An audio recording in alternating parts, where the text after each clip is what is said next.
juga saya akan mempresentasikan skripsi proposal studi saya dengan judul kebijakan luar Rusia di bidang energi dan Ukraina studi kasus konflik kemarin tahun 2012. Latar belakangnya, Rusia merupakan eksportir gas terbesar kawasan Eropa.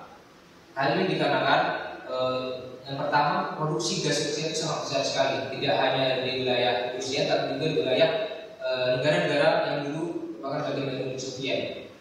Nah, selanjutnya Rusia memberi kemudahan terhadap Uni Eropa atau negara-negara pelanggan gasnya dalam hal distribusi dengan cara membangun pipa-pipa suplai gas yang menghubungkan dari produksi gas ke wilayah, yaitu di Rusia ke wilayah ke negara-negara Eropa yang menjadi pelanggan gasnya.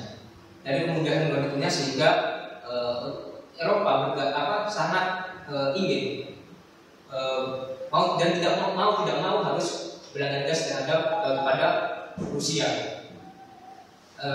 Di sisi lain perlu diketahui selain karena ketergantungan gas antara Eropa dan Rusia tadi, di mana Rusia punya Eropa sebagai pasar gas terbesarnya, di sisi lain juga Rusia sangat mempunyai kebutuhan yang besar terhadap ekspor dari gas Rusia karena untuk meningkatkan ekonominya itu Eropa bergantung pada sektor gas. Apalagi di musim dingin itu sangat penting sekali gas itu. Perlu diketahui Rusia dalam hal distribusinya itu 80% menggunakan ataupun melalui distribusi gasnya melalui jalur pipa yang melewati negeri Ukraina dan 20% lainnya melalui Belarusia, sehingga ini sangat rentan sekali jika ada konflik antara Rusia dengan Ukraina karena akan secara langsung akan mempengaruhi distribusi gas Rusia ke wilayah Eropa. Pada tahun 2015 terjadi konflik internal di wilayah Ukraina, di mana konflik itu pada intinya adalah perebutan kekuasaan antara Barat dengan Rusia. Dan konflik itu telah menggulingkan Presiden Viktor Yanukovych yang merupakan tangan kanan Rusia di Ukraina. Di sisi lain juga ujung dari konflik itu adalah keluarnya Crimea dari wilayah Ukraina. Maka dari itu kemudian Rusia melakukan intervensi politik dan intervensi militer terhadap Ukraina. Dan ujung dari konflik itu tadi adalah keluarnya wilayah Crimea dan Sevastopol dari Ukraina karena banyak faktor, diantaranya faktor pengaruh Rusia yang sangat kuat di wilayah Crimea. Nah, di sini perlu kita cari tahu.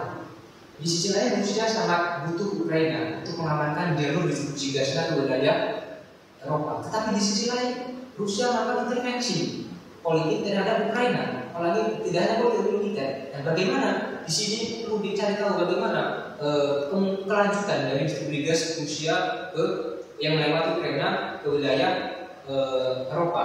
Maka dari itu dalam skripsi saya akan membahas mengenai kebijakan luar Rusia di energi terhadap Ukraina.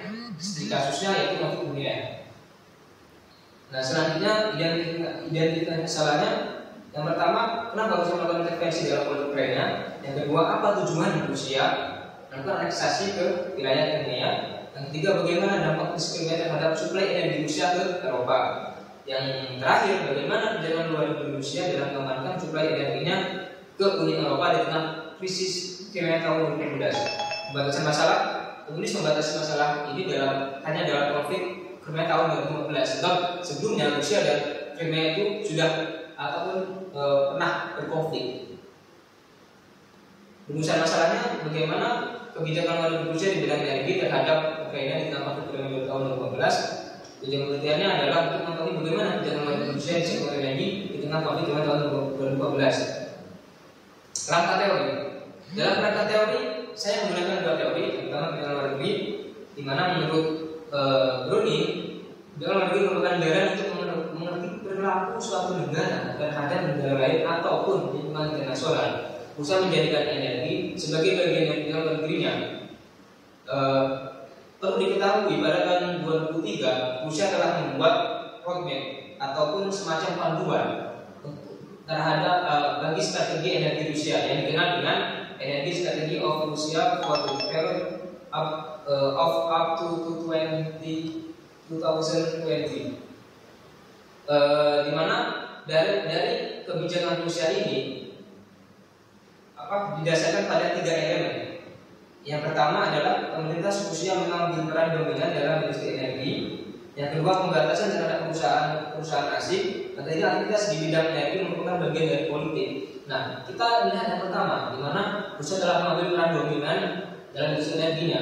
Rusia pada tahun 2003 dan pada tahun 90-an itu perusahaan itu banyak yang diswastakan, sehingga melihat keuntungan gas ini yang besar, akhirnya pemerintah Rusia setelah mencetuskan program ini akhirnya melakukan pembelian saham besar-besaran terhadap perusahaan-perusahaan yang bergerak di bidang energi, sehingga menjadikan perusahaan itu sebagai bagian dari perusahaan BUMN. Yang kedua adalah membantu terhadap perusahaan alternasi dengan cara tadi itu yang tadinya perusahaan-perusahaan Inggris, Amerika, Italia melakukan eksplorasi gas di wilayah Rusia, tapi kemudian perusahaan-perusahaan itu dianeksasi dengan cara membeli sebagai besar sahamnya. Nah, yang ketiga, aktivitas di bidang energi merupakan bagian dari politik. Hal ini menandakan bahwa kebijakan energi itu merupakan bagian dari kebijakan luar negeri Rusia.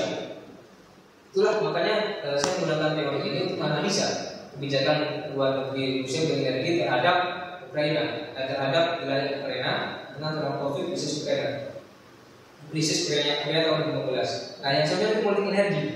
Politik energi ini melihat bahwa Rusia itu merupakan tadi itu dengan cadangan gas terbesar di dunia, sehingga energi dalam hal sektor gas itu dijadikan sebagai bargaining politik Rusia terhadap Uni Eropa maupun terhadap wilayah yang berada di sekitarnya yang dulu merupakan bagian dari Uni Soviet.